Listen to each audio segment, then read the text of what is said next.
नमस्कार दोस्तों, आपके अपने ज्योतिष गंगा चैनल पर आपका हार्दिक स्वागत है। नवरात्र का पर्व अंतिम चरण पर है। नवरात्र के 9 दिनों में पूरी श्रद्धा के साथ मां की पूजा और व्रत किया जाता है।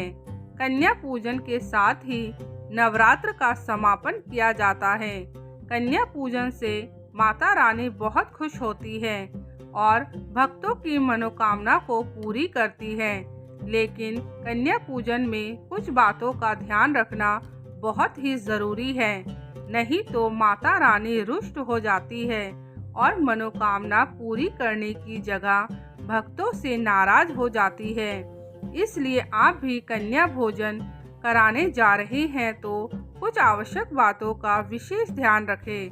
वैसे तो नवरात्र के 9 दिनों ही कन्या पूजन किया जा सकता है, लेकिन मान्यता अनुसार नवरात्रि की अष्टमी और नवमी प्रमुख रूप से कन्या पूजन के लिए बताए गए हैं। इन 2 दिनों में छोटी छोटी कन्याओं को अपने घर बुलाकर भोज कराया जाता है। कुछ लोग अष्टमी के दिन भोज कराते हैं तो कुछ लोग नवमी के दिन भोज कराते हैं।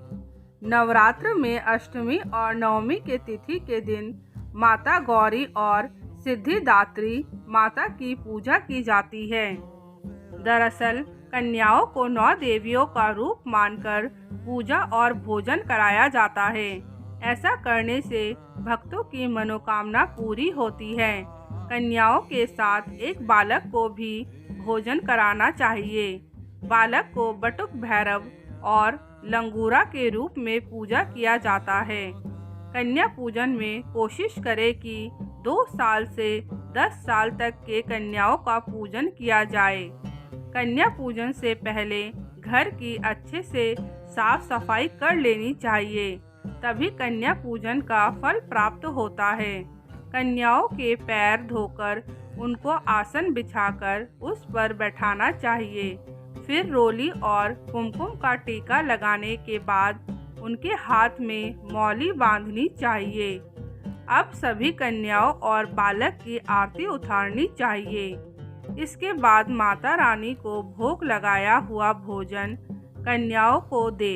वैसे तो कन्याओं को अपने यथाशक्ति के अनुसार भोजन कराना चाहिए।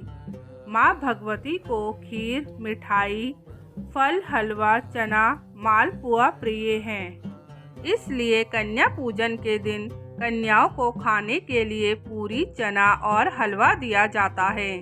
ध्यान रखें कि उनके लिए बनाए खाने में लहसुन और प्याज का इस्तेमाल ना हो, नहीं तो माता रानी नाराज हो जाती है और आपको नवरात्रि की पूजा का फल नहीं मिल पाता।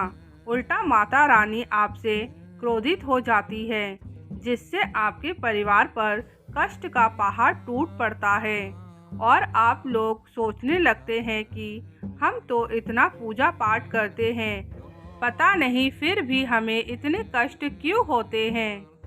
इसलिए कन्या पूजन में हर बात का विशेष ध्यान देना बहुत ही ज़्यादा ज़रूरी है।